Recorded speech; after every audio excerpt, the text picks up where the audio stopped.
alveolar ventilation. We know that because not all the inspired air reaches the alveoli, the pulmonary ventilation must be differentiated from the alveolar ventilation. Let us consider the fate of one breath of dry air at rest and consider the rate of breathing at rest to be 12 breaths per minute.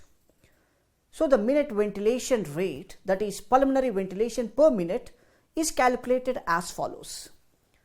So ventilation per minute is equal to respiratory rate into tidal volume. The respiratory rate at rest is equal to 12 and the tidal volume is 500 ml per breath and the total is 6 liters is the minute ventilation. And to calculate alveolar ventilation, the physiological dead space must be taken into consideration.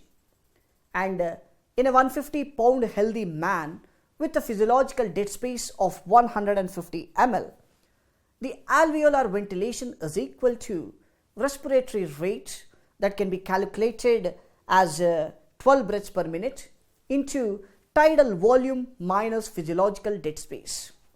The respiratory rate is 12 per minute and the tidal volume is 500 ml minus physiological dead space means 150 ml, which equal to 350 ml.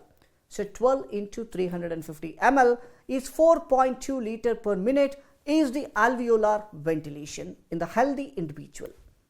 In the same man, if an obstructive lung disease resulted in a substantial increase in the physiological dead space, approximately if you take from 150 to 350, then what is the alveolar ventilation?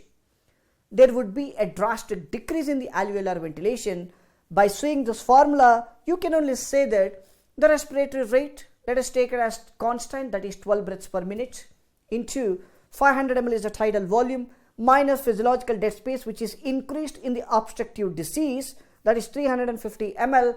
So the total is 1.8 liter per minute is the alveolar ventilation versus 4.2 liter minute is normal. So what is the clinical note?